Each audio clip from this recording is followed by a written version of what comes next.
Desperté del coma después de 3 semanas y lo primero que escuché fue la voz de mi propia hija planificando mi destino, como si yo ya estuviera muerta. Cuando despierte, la mandamos al asilo y vendemos su casa, dijo con una frialdad que me heló la sangre. Mi corazón latía con fuerza, pero mi cuerpo no respondía. Quería gritar. Quería abrir los ojos y enfrentarla, pero algo dentro de mí me dijo que esperara, que fingiera, porque necesitaba saber hasta dónde llegaba la traición de la persona por la que había sacrificado toda mi vida. Al día siguiente, vinieron por mí con los papeles del asilo, pero cuando abrieron la puerta de mi habitación, encontraron algo que jamás esperaban, algo que les hizo temblar hasta los huesos. ¡Qué alegría tenerte aquí conmigo! Si estás viendo este video, suscríbete al canal y cuéntame en los comentarios desde dónde estás escuchando.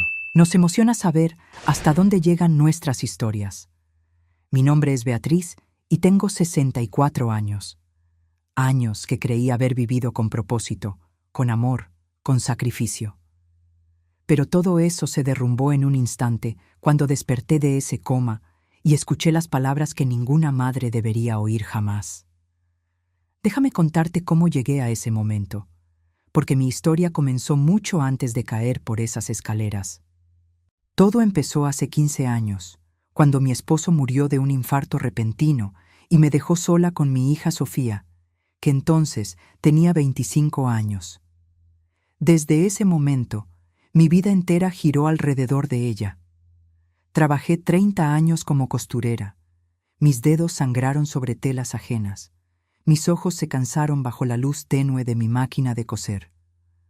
Cada peso que gané fue para ella. Pagué su universidad particular, le compré su primer automóvil, di el enganche de su casa cuando se casó con Roberto.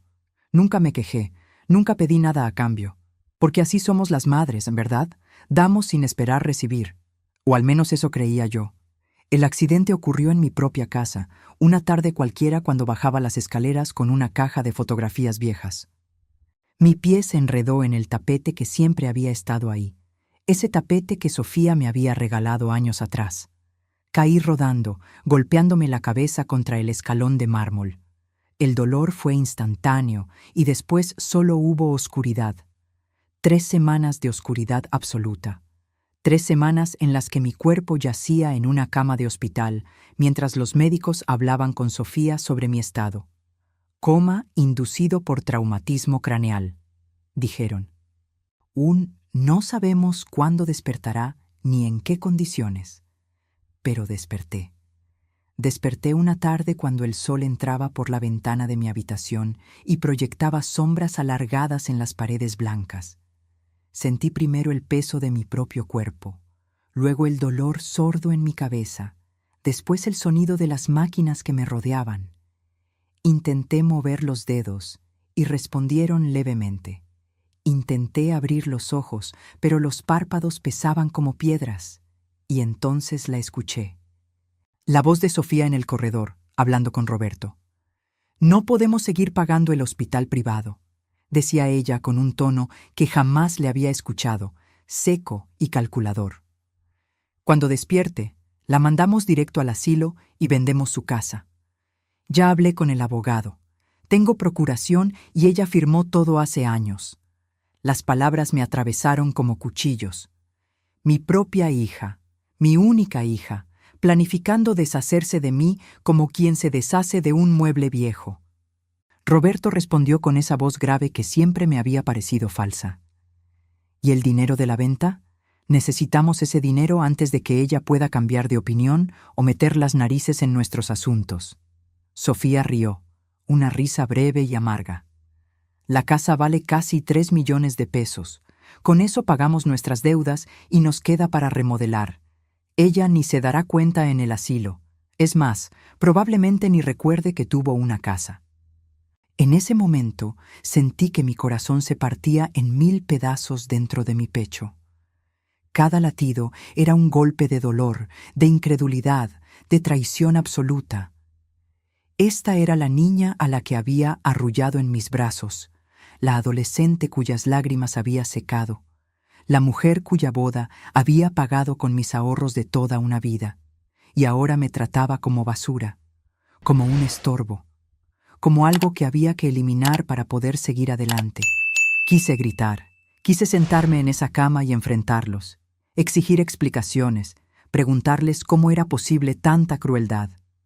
Pero algo dentro de mí, un instinto de supervivencia o quizás de autoprotección, me dijo que esperara, que mantuviera los ojos cerrados, que fingiera seguir inconsciente, porque necesitaba saber más.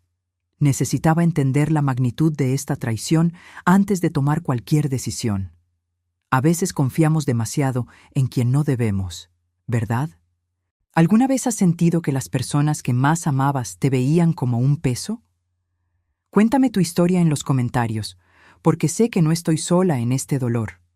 Mientras yacía ahí inmóvil, con el corazón destrozado pero la mente cada vez más despierta, me pregunté cuánto más tendría que escuchar. ¿Qué otras verdades dolorosas me esperaban?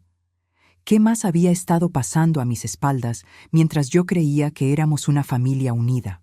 Lo que descubrí en los días siguientes superó mis peores pesadillas. Los días que siguieron fueron una tortura silenciosa.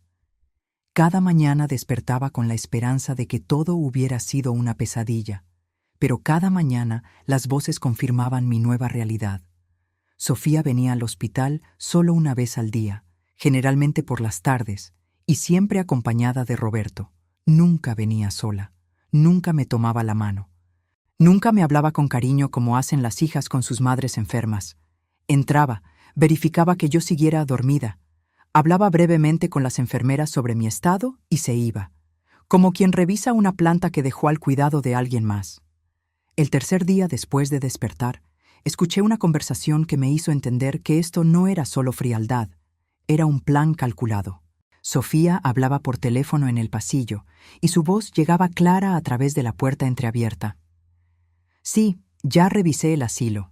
Es el más económico que encontré.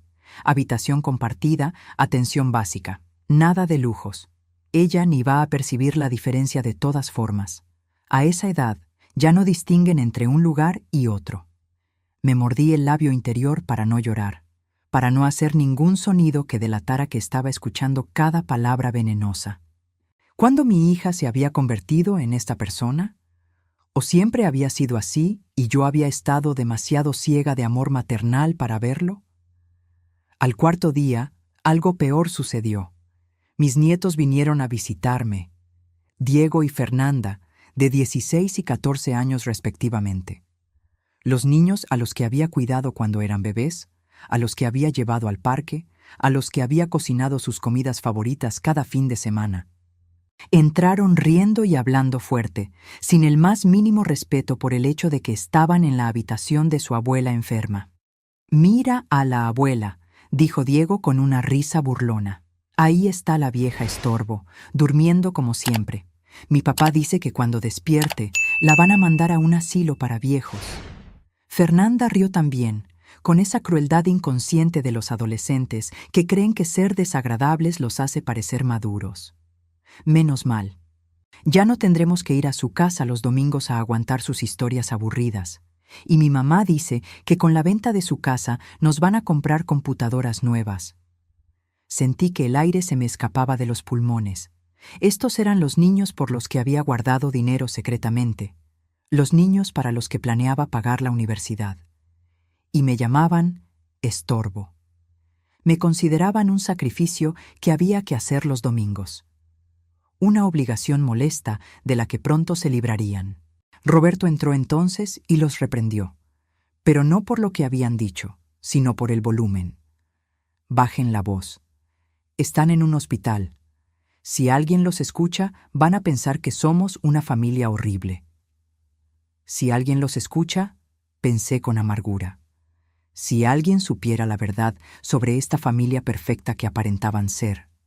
Roberto se acercó a mi cama y por un momento pensé que quizás él tendría algo de compasión, algo de humanidad.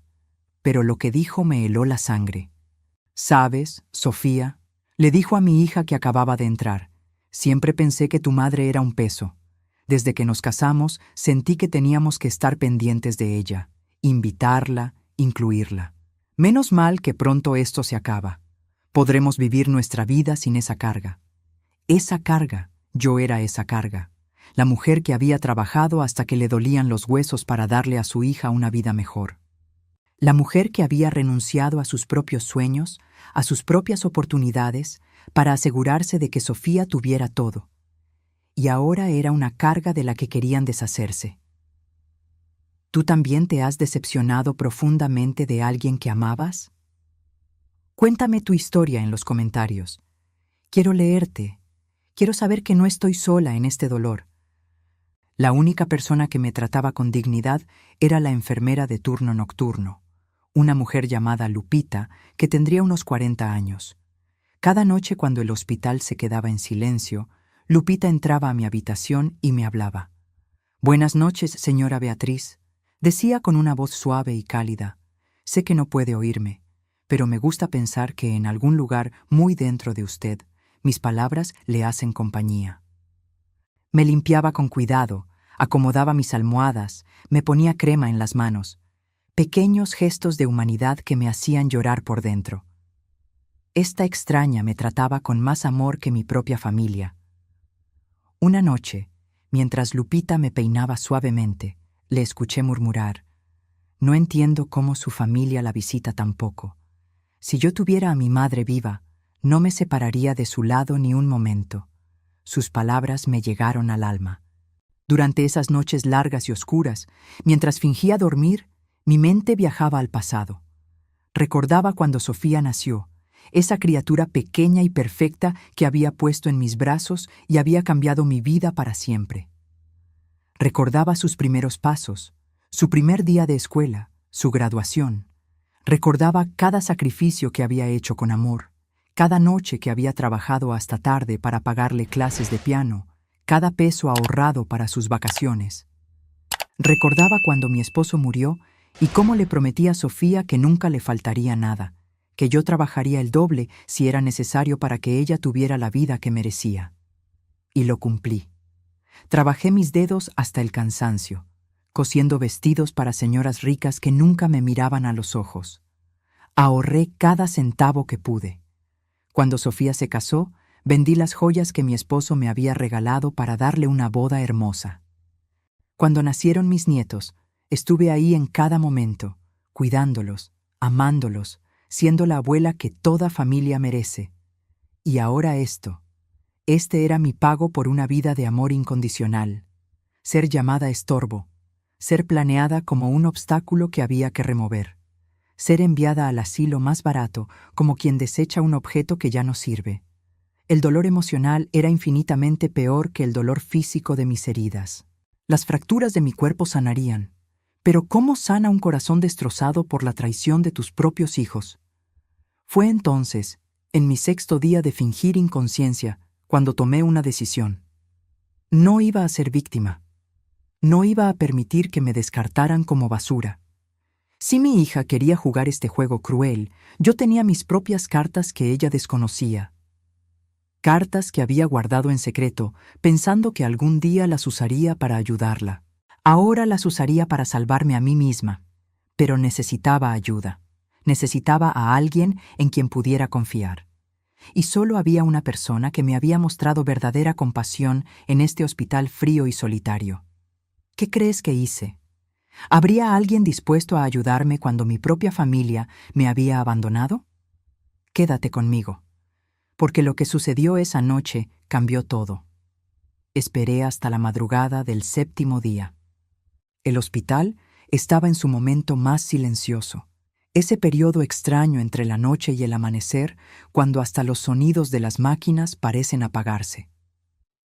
Lupita entró a mi habitación como siempre, con ese paso suave que había llegado a reconocer, incluso con los ojos cerrados. La escuché acercarse. Sentí su mano cálida tomar la mía para verificar mi pulso.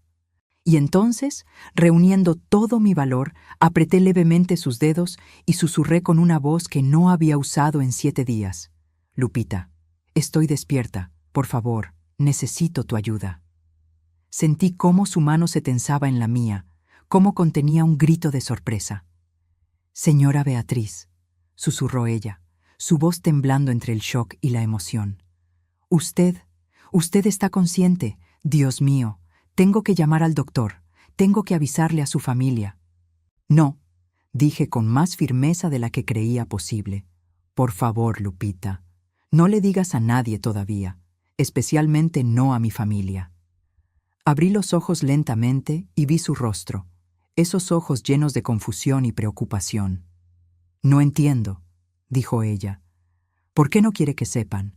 Van a estar tan felices de saber que está bien. Una lágrima rodó por mi mejilla.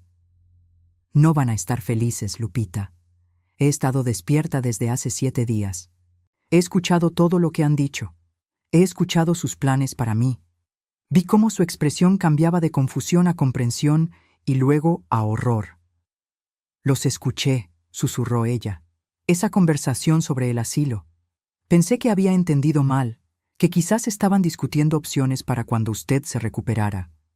Pero usted dice que están esperando que despierte para deshacerse de mí. Completé la frase. Para enviarme al asilo más barato que encontraron y vender mi casa para pagar sus deudas. Mi propia hija, Lupita, la niña que crié sola después de que su padre murió. Mientras cuento todo esto, pienso en dónde estarás escuchándome. Escribe el nombre de tu ciudad en los comentarios. Me consuela saber que mi historia viaja hasta donde tú estás. Lupita se sentó en la silla junto a mi cama, todavía sosteniendo mi mano. ¿Qué puedo hacer para ayudarla?, preguntó simplemente. Y en esa pregunta, en esa disposición inmediata a ayudar a una extraña, encontré más humanidad de la que había recibido de mi propia sangre. Durante la siguiente hora, le conté todo. Le conté sobre mi vida, sobre los sacrificios, sobre la traición. Y luego le conté sobre mi secreto. Hace 2 años, le dije, recibí una herencia de una tía lejana que vivía en el norte. No era familia cercana, apenas la conocía, pero no tuvo hijos y yo era su única sobrina viva. Me dejó una cantidad considerable de dinero, casi 2 millones de pesos, y una pequeña propiedad en el campo. Los ojos de Lupita se abrieron con sorpresa. ¿Su familia sabe de esto?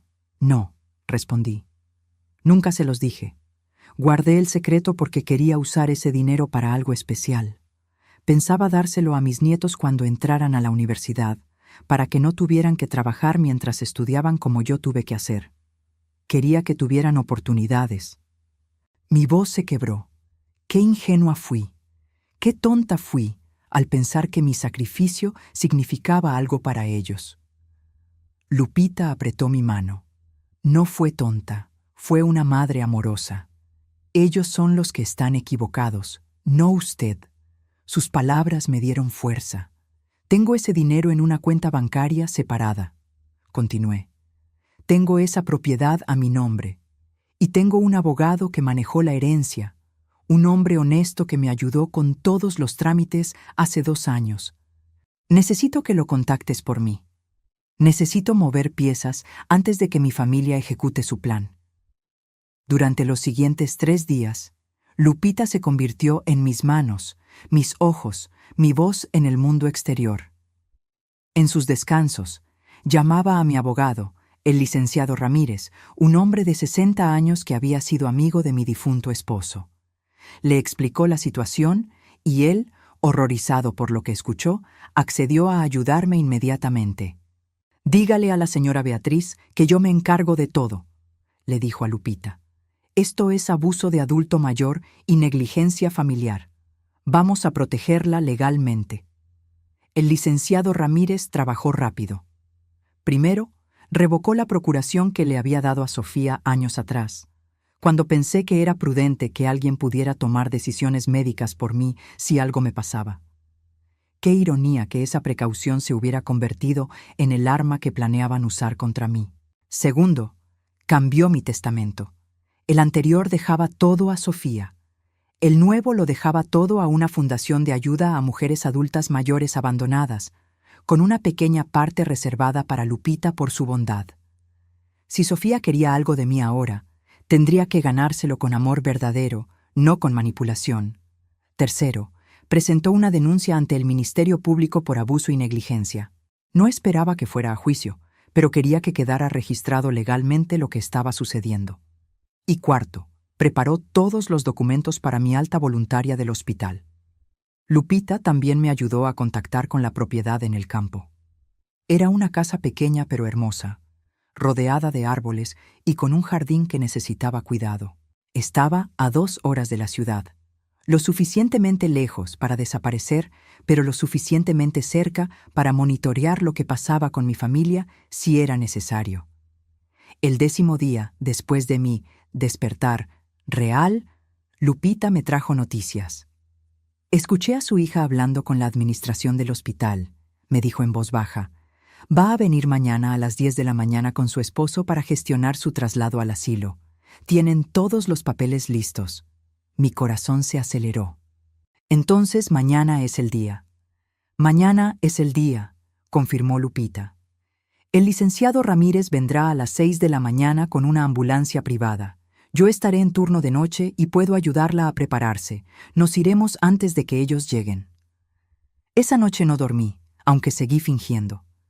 Mi mente trabajaba febrilmente, planeando cada detalle, imaginando la escena cuando Sofía y Roberto llegaran y me encontraran ausente. Una parte de mí sentía dolor por lo que estaba a punto de hacer. Pero otra parte, una parte más fuerte que había nacido de estos días de traición y dolor, sabía que era lo correcto. Había pasado toda mi vida poniendo a otros primero. Había sacrificado mis sueños, mis deseos, mi propia felicidad por mi familia. Y ellos me habían pagado considerándome desechable. Ya no más. Por primera vez en mi vida, iba a elegirme a mí misma. Iba a salvarme. Iba a desaparecer y construir una vida donde fuera valorada, aunque esa vida no incluyera a las personas que había amado más que a mi propia existencia. Escribí una carta esa noche, con la ayuda de Lupita, que sostenía el papel mientras yo escribía con mano temblorosa. En esa carta vertí todo mi dolor, toda mi desilusión, toda mi verdad. No fue cruel. No busqué herirlos aunque ellos me hubieran destrozado. Solo les mostré un espejo de sus propias acciones.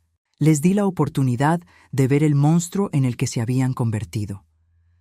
¿Alguna vez has tenido que elegir entre el amor y el respeto propio? Cuéntame qué decidiste. A veces las decisiones más difíciles son las que más nos enseñan. Cuando amaneció el día siguiente, yo estaba lista para desaparecer, lista para renacer. ¿Qué encontrarían cuando abrieran la puerta de mi habitación?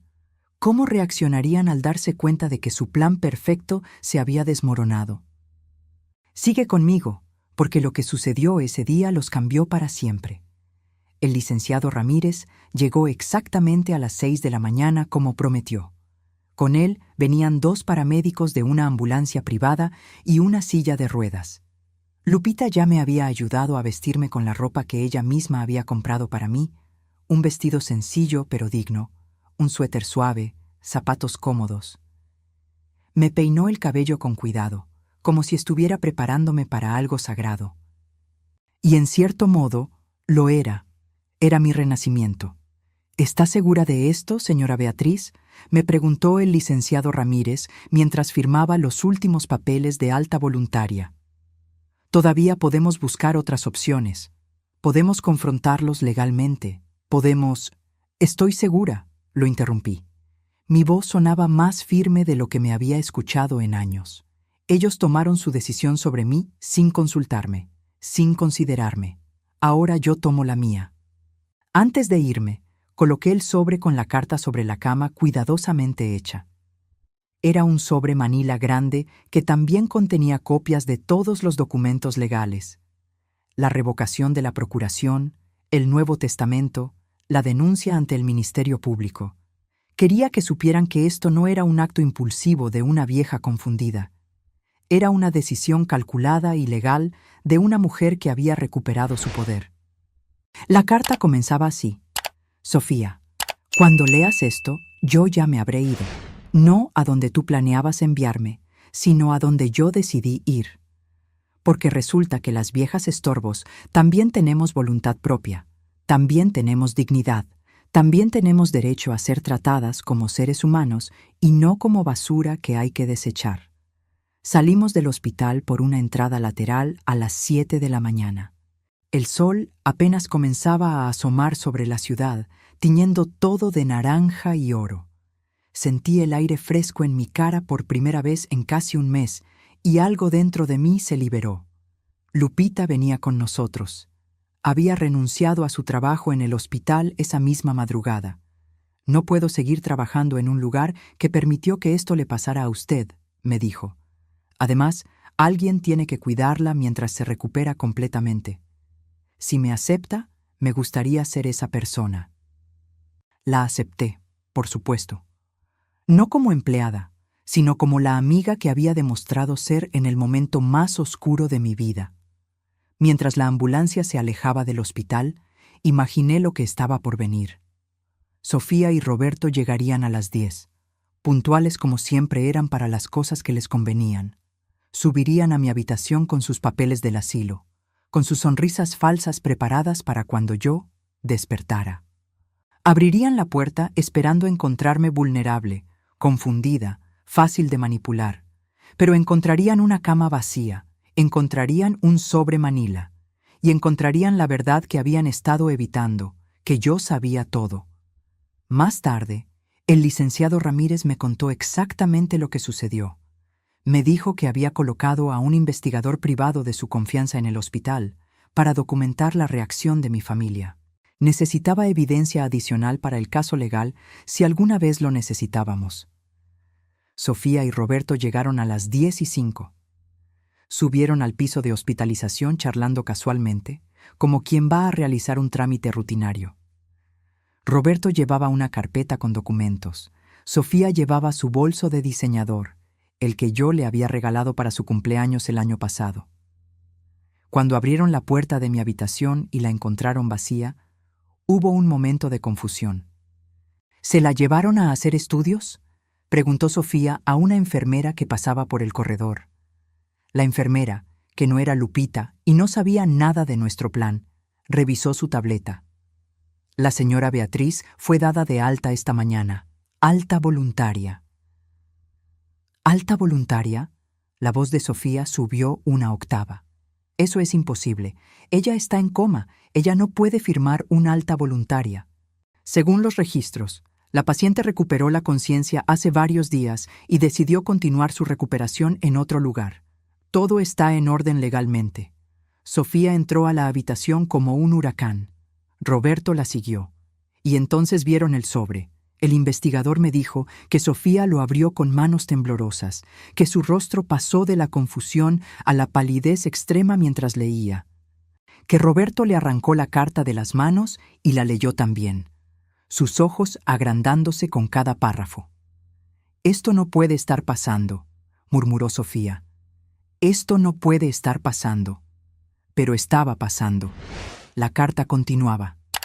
«Escuché cada palabra que dijiste, cada plan que hiciste para deshacerte de mí como si fuera basura.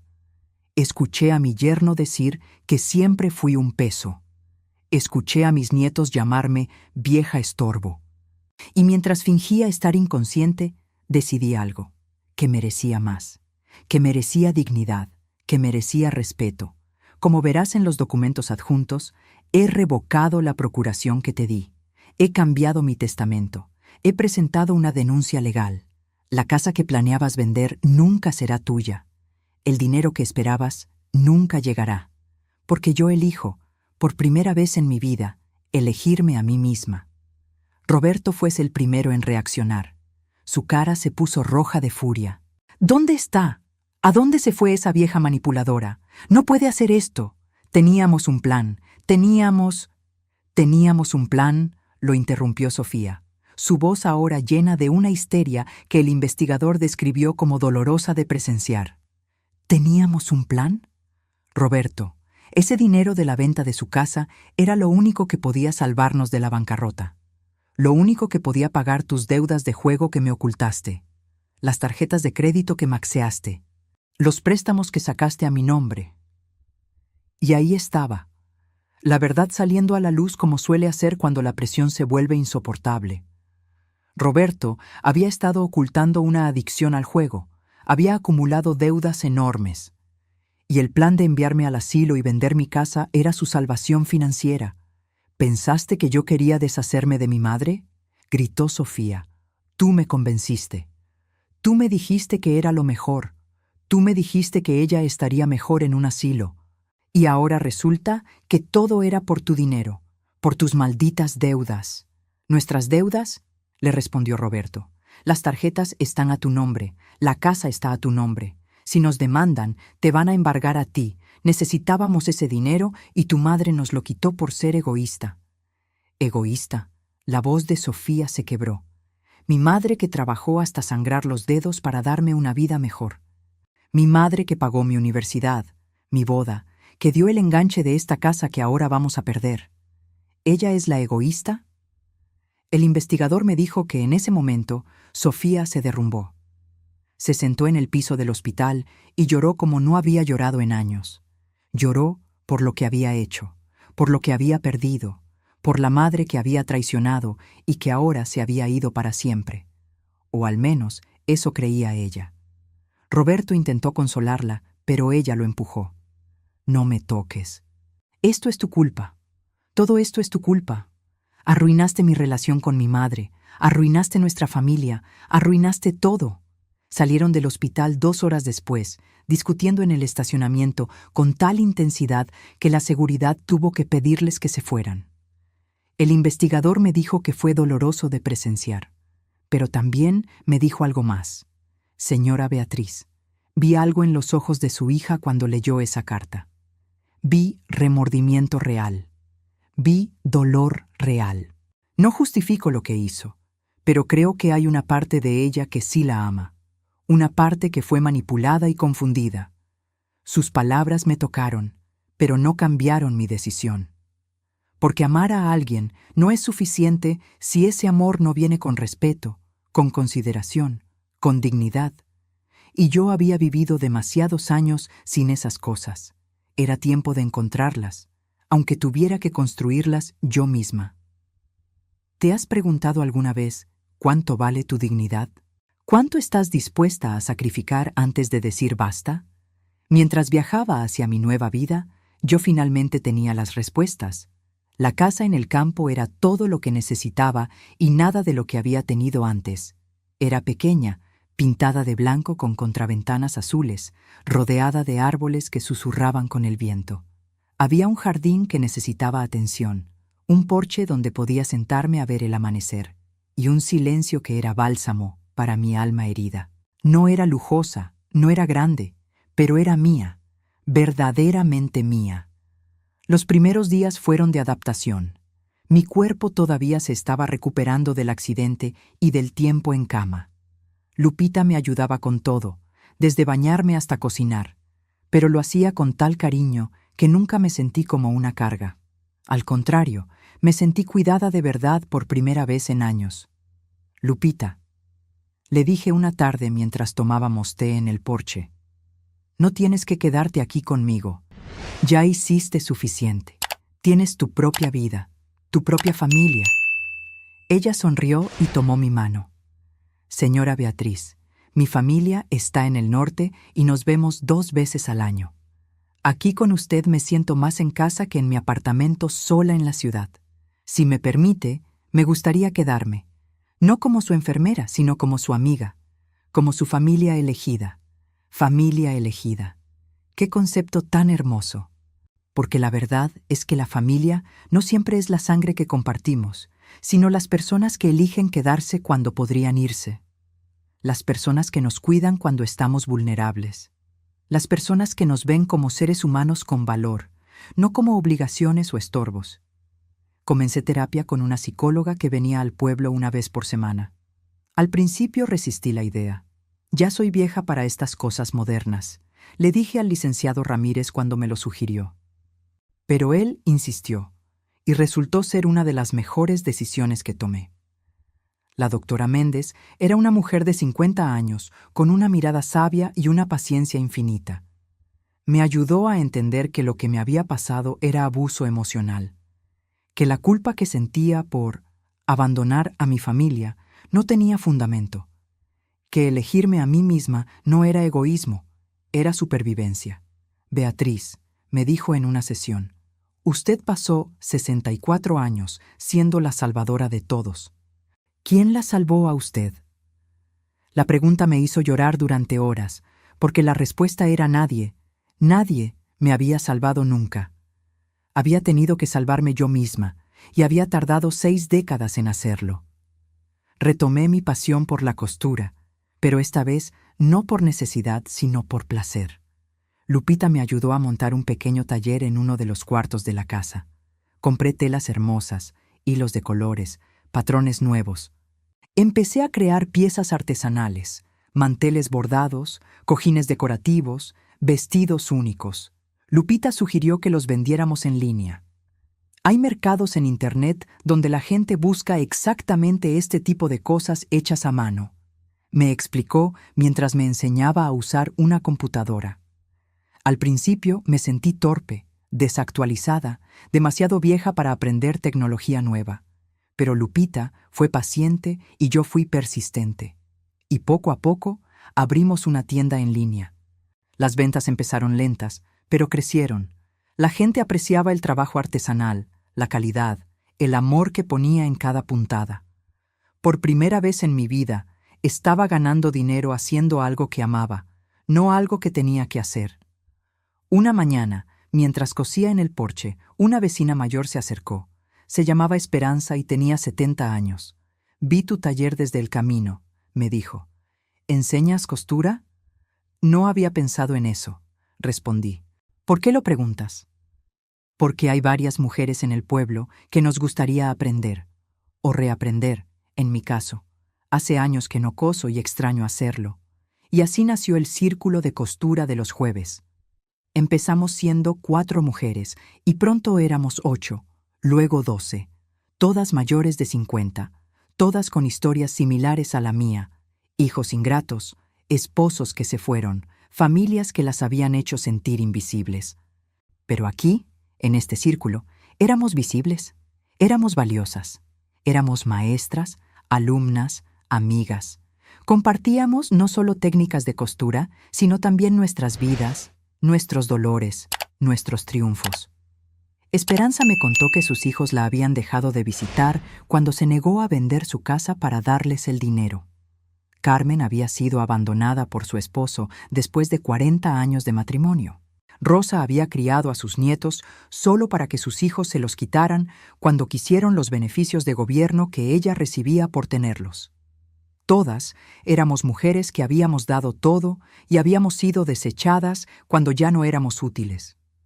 Pero todas estábamos renaciendo. ¿Has encontrado alguna vez tu tribu? ¿Esas personas que entienden tu dolor sin que tengas que explicarlo? Cuéntame en los comentarios dónde encontraste tu lugar. Mientras tanto, en la ciudad, mi vida anterior se desmoronaba. El licenciado Ramírez me mantenía informada. Sofía había intentado contactarme de todas las formas posibles. Llamadas a números viejos que ya no usaba, mensajes de correo electrónico a direcciones que había cerrado, incluso contrató a un detective privado para encontrarme. El detective lo logró, por supuesto. No es difícil rastrear registros de propiedad. Pero el licenciado Ramírez le dejó muy claro que yo no quería contacto y que cualquier acoso sería reportado legalmente. También me contó sobre Roberto. El hombre había abandonado a Sofía 2 meses después de mi desaparición. Cuando quedó claro que el dinero de mi casa nunca llegaría, cuando las deudas empezaron a llamar a la puerta, simplemente empacó sus cosas y se fue. Dejó a Sofía con todas las obligaciones, con la casa hipotecada, con los acreedores persiguiéndola. Su hija está en una situación financiera muy difícil, me informó el licenciado. Ha tenido que vender el automóvil. Está trabajando en 2 empleos. Los niños están con ella, pero la relación es tensa. Diego tuvo que dejar la escuela privada. Sentí una punzada en el corazón al escuchar eso. No de arrepentimiento por mi decisión, sino de dolor por lo que Sofía estaba experimentando. Porque a pesar de todo, a pesar de la traición y el dolor, seguía siendo mi hija. El amor de madre no desaparece, solo se transforma. ¿Ha pedido ayuda?, pregunté. «Ha pedido contactarte», respondió el licenciado, «pero no directamente para pedir dinero. Sus mensajes hablan de arrepentimiento, de perdón, de querer explicarse. Aún no, dije. Todavía no estoy lista. Y no lo estaba. Necesitaba más tiempo para sanar, más tiempo para fortalecer mi nueva vida antes de enfrentar los fantasmas de la anterior. Porque sabía que eventualmente tendría que enfrentarla. Sabía que esta historia no podía terminar con una simple desaparición, pero necesitaba hacerlo desde una posición de fuerza, no de debilidad. Necesitaba estar segura de que no volvería a caer en el patrón de sacrificarme hasta desaparecer. Los meses pasaron. El verano dio paso al otoño. Mi jardín floreció bajo mi cuidado. Mi negocio de costura creció. Mi círculo de amigas se hizo más fuerte. Yo me hice más fuerte. Una tarde, exactamente 6 meses después de mi fuga, Lupita entró corriendo a la casa. «Señora Beatriz», dijo con voz agitada, «hay alguien en la puerta. Es su hija». Mi corazón se detuvo. «¿Sofía está aquí?» «Sí, vino sola. Se ve diferente, más delgada, más cansada. ¿Quiere que le diga que se vaya?» Respiré profundo. Este era el momento que había estado esperando y temiendo en igual medida. «No», dije finalmente. «Déjala entrar. Es hora de que hablemos». Porque había aprendido en estos 6 meses que sanar no significa olvidar o perdonar automáticamente. Significa confrontar el dolor, establecer límites y decidir conscientemente qué tipo de relaciones queremos en nuestra vida. Y estaba lista para tener esa conversación, cueste lo que cueste. ¿Qué palabras intercambiaríamos después de tanto tiempo y tanto dolor? ¿Habría verdadero arrepentimiento o solo desesperación? Acompáñame hasta el final, porque lo que sucedió en ese reencuentro definió todo. Cuando abrí la puerta, casi no reconocí a la mujer que estaba frente a mí. Sofía había envejecido 10 años en 6 meses. Su cabello, que siempre llevaba perfecto, estaba recogido en una cola simple.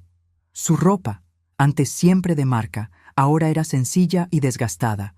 Pero lo que más me impactó fueron sus ojos. Ya no tenían esa dureza que había visto en el hospital. Estaban llenos de un dolor tan profundo que reconocí inmediatamente porque era el mismo que yo había llevado durante años. «Mamá», dijo, y su voz se quebró en esa única palabra. Se quedó ahí en el porche, sin atreverse a entrar, como si esperara que yo la echara, y una parte de mí quería hacerlo. Quería cerrarle la puerta en la cara como ella había planeado cerrarme a mí en un asilo. Pero otra parte, la parte que había estado trabajando en terapia, la parte que había aprendido que la sanación a veces requiere confrontación, me hizo dar un paso atrás. «Entra», dije simplemente. Sofía entró despacio, mirando alrededor de mi nueva casa con ojos asombrados. «Es hermosa», murmuró. «Es pequeña, pero es hermosa. Te ves bien, mamá. Te ves feliz». «Lo soy», respondí. Y era verdad. Por primera vez en mucho tiempo, soy feliz. Nos sentamos en la sala, una frente a la otra. Lupita apareció brevemente con té y luego desapareció discretamente, dejándonos solas. El silencio se extendió entre nosotras como un abismo. «No sé por dónde empezar», dijo Sofía finalmente. Sus manos temblaban alrededor de la taza de té. «He practicado este momento 1000 veces en mi cabeza. Todo lo que te diría, cómo te lo diría, pero ahora que estoy aquí, las palabras parecen tan insuficientes». «Empieza por el principio», le dije. «Empieza por decirme la verdad, toda la verdad». Y así lo hizo. Durante la siguiente hora, Sofía me contó todo. Me contó sobre cómo Roberto había empezado a jugar en casinos en línea hace 3 años, cómo al principio parecía inofensivo, pero luego se convirtió en una adicción. Cómo había ocultado las deudas hasta que fue demasiado tarde. «Cuando me di cuenta», dijo Sofía, «ya debíamos más de 1 millón de pesos. Las tarjetas estaban maxeadas. Había sacado préstamos a mi nombre sin que yo lo supiera. Estaba desesperada, mamá. No sabía qué hacer». «¿Y tu solución fue deshacerte de mí?», pregunté, mi voz más fría de lo que pretendía. Sofía cerró los ojos y una lágrima rodó por su mejilla. «Roberto me convenció. Me dijo que tú estarías bien en un asilo, que a tu edad no importaba mucho dónde estuvieras. Me dijo que vender tu casa era la única forma de salvarnos de la ruina total. Y yo, Dios, mamá, yo estaba tan asustada, tan desesperada, que le creí. ¿Y mis sentimientos? ¿Y mi dignidad? ¿Y el hecho de que soy tu madre y me debes al menos el respeto de consultarme sobre mi propia vida? No pensé, sollozó ella. O quizás no quise pensar. Es más fácil ver a alguien como una solución a un problema que verla como una persona con sentimientos. Especialmente cuando ese alguien siempre ha estado ahí, siempre disponible, siempre sacrificándose. Te tomé por sentado, mamá. Toda mi vida te tomé por sentado. Sus palabras me dolieron porque eran verdad, pero también había verdad en lo que yo necesitaba decir. Sofía, comencé, mi voz temblando pero firme. Yo te enseñé a tomar ventaja de mí. Cada vez que dejé de lado mis necesidades por las tuyas, cada vez que te di dinero que no tenía, cada vez que me sacrifiqué sin quejarme, te estaba enseñando que mi valor estaba en lo que podía darte, no en quién era yo como persona. Sofía me miró con ojos grandes. ¿Me estás culpando por lo que hice? No, dije firmemente. Te estoy diciendo que ambas tenemos responsabilidad en la relación que construimos. Tú eres responsable de tu crueldad, de tu traición, de tu falta de empatía, pero yo soy responsable de haber permitido que me vieras como un recurso en lugar de como una persona. Y eso termina ahora. ¿Qué significa eso?, preguntó ella, su voz apenas un susurro. Significa que si queremos tener algún tipo de relación en el futuro, tiene que ser diferente, completamente diferente. Yo no voy a volver a ser tu salvadora automática. No voy a resolver tus problemas con mi dinero o mi sacrificio. No voy a permitir que me trates como un medio para un fin. Sofía asintió lentamente. Entiendo. Y no vengo a pedirte dinero, mamá. Sé que no me lo darías y sé que no me lo merezco. Vine porque perderte fue lo peor que me ha pasado en la vida. Peor que Roberto dejándome. Peor que perder la casa. Peor que todo. Porque perderte fue perder a la única persona que me amaba incondicionalmente. Y no me di cuenta de lo que tenía hasta que ya no estuvo más. El amor incondicional no significa amor sin límites, le dije. Puedo amarte y al mismo tiempo no permitir que me lastimes. Puedo amarte y elegir mantener mi distancia hasta que estés lista para tratarme con el respeto que merezco. ¿Y cómo gano ese respeto?, preguntó ella. ¿Cómo te demuestro que he cambiado? No, es algo que se demuestre con palabras, Sofía. Se demuestra con acciones constantes a lo largo del tiempo. Se demuestra yendo a terapia, trabajando en ti misma, entendiendo por qué tomaste las decisiones que tomaste. Se demuestra siendo honesta conmigo y contigo misma. Hubo un largo silencio. Entonces Sofía dijo algo que no esperaba. Estoy en terapia. Empecé hace 3 meses. No porque pensara que me ayudaría a recuperarte, sino porque me di cuenta de que no me reconocía a mí misma. La persona que pudo planear poner a su madre en un asilo sin su consentimiento, esa no soy yo, o no era yo. No sé quién soy ya. Sus palabras me tocaron, porque vi en ellas un inicio genuino de reflexión, de autoconciencia. No era suficiente para borrar el dolor, pero era un comienzo. Te voy a hacer una oferta, le dije después de un momento. Y quiero que la pienses cuidadosamente antes de responder, porque las condiciones son estrictas y no negociables. Sofía se enderezó, prestando atención completa. La casa en la ciudad, la que está hipotecada, puedo comprarla, pagaré la hipoteca completa y tú y los niños pueden vivir ahí sin pagar renta, pero no será tuya, estará a mi nombre. Y si alguna vez rompes mis condiciones, tendrán que irse. ¿Qué condiciones?, preguntó ella, con cuidado. Primera, continúas con la terapia, individual y eventualmente familiar con los niños. Segunda, consigues y mantienes un trabajo estable. Nada de depender de mi dinero para gastos diarios. Tercera, Diego y Fernanda vienen a visitarme una vez al mes, solos, sin ti. Necesito reconstruir una relación con mis nietos sin tu mediación. Cuarta, tú y yo nos vemos una vez cada 2 semanas, aquí o en un lugar neutral, para trabajar en nuestra relación bajo la guía de un terapeuta familiar. Y quinta, si alguna vez, por cualquier razón, vuelvo a sentir que me estás manipulando o usando, todo se acaba. Inmediatamente y sin segunda oportunidad, Sofía me miraba con una mezcla de asombro y gratitud. ¿Harías eso por mí, después de todo lo que hice?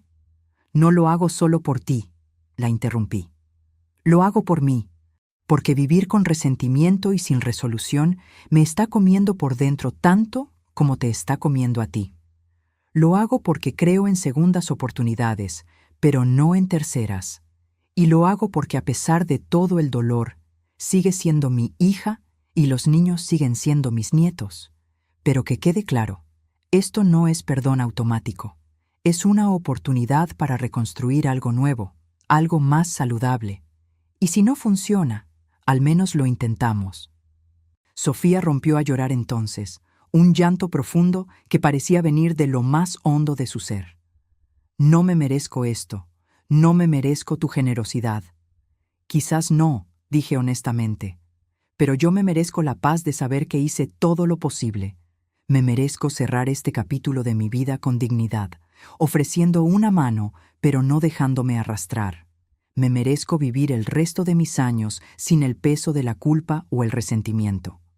Nos quedamos ahí sentadas, madre e hija, ambas llorando, ambas procesando 64 años de dinámicas complejas, de amor imperfecto, de patrones que necesitaban romperse para poder sanar. Hay algo más que necesitas saber, dije cuando nuestras lágrimas se calmaron. No estoy sola aquí. He construido una vida. Tengo amigas, tengo mi negocio de costura, tengo a Lupita que se ha convertido en mi familia elegida. Ya no soy la mujer que solo existía en función de otros. Soy Beatriz, con mis propios sueños, mis propias necesidades, mi propio valor, y cualquier relación que tengamos de ahora en adelante tiene que respetar eso. Sofía asintió. Entiendo, y quiero conocer a esa Beatriz, porque me doy cuenta ahora de que nunca realmente te conocí como persona, solo como mi madre. Y eso fue mi error más grande. Nos despedimos esa tarde con un abrazo cauteloso, todavía doloroso, pero con una pizca de esperanza. No sé si nuestra relación podrá repararse completamente. No sé si algún día podré confiar en ella de nuevo como antes. Pero sé que tomé la decisión correcta al darle esta oportunidad bajo mis términos, no bajo los de ella. Mientras veía su auto alejarse por el camino de tierra, Lupita salió y se paró a mi lado. ¿Cómo te sientes?, preguntó. Me siento en paz, respondí, y era verdad. Hice lo correcto para mí. Le di una oportunidad, pero también me protegí. Establecí límites. Me mantuve firme. Estoy orgullosa de ti, dijo Lupita.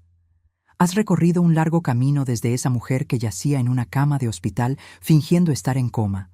Sonreí. Esa mujer tuvo que fingir estar muerta para poder renacer. A veces necesitamos llegar al fondo más oscuro para encontrar la fuerza de levantarnos. Esa noche, sentada en mi porche con una taza de té caliente, reflexioné sobre mi viaje. Había tenido que perderlo todo para encontrarme a mí misma. Había tenido que enfrentar la traición más dolorosa para descubrir mi propia fortaleza. Había tenido que desaparecer para poder realmente vivir. Y la lección más importante que aprendí es esta. Tu valor no depende de lo necesaria que seas para otros. Tu valor está en quién eres como persona, en tu dignidad, en tu capacidad de elegirte a ti misma incluso cuando duele. Durante 64 años me di mi éxito por cuánto podía dar, cuánto podía sacrificar, cuánto podía soportar. Ahora lo mido por cuánta paz siento, cuánta alegría experimento, cuánto respeto me muestro a mí misma. Si estás escuchando esta historia y alguna vez te has sentido invisible, descartable, tomada por sentado, quiero que sepas esto. Nunca es demasiado tarde para elegirte. Nunca es demasiado tarde para establecer límites. Nunca es demasiado tarde para exigir el respeto que mereces. Y si eso significa alejarte de personas que amas, si eso significa reconstruir tu vida desde cero, si eso significa ser vista como egoísta por aquellos que se beneficiaban de tu sacrificio, entonces, que así sea. Porque vivir una vida auténtica, una vida donde eres valorada y respetada, es infinitamente mejor que vivir una vida de conveniencia para otros. Casi tuve que morir para entender que mi valor no dependía de ser necesaria. Ahora elijo quién merece mi amor, mi tiempo, mi energía. Y la primera persona en esa lista soy yo misma, siempre yo misma. Porque si no me elijo yo, ¿quién lo hará? Desde mi pequeña casa en el campo, rodeada de mi jardín floreciente, mis amigas verdaderas y la paz que finalmente encontré, les deseo a todas las mujeres que escuchan esta historia la valentía de hacer lo mismo, de elegirse, de renacer, de vivir no para otros, sino para ustedes mismas. Porque eso, al final del día, es lo único que realmente importa. Si te gustó esta historia, haz clic en este próximo video que está apareciendo en la pantalla, porque la próxima traición supera todo lo que has visto hasta ahora. Y no te olvides suscribirte en el canal, para que no te pierdas ni una sola historia.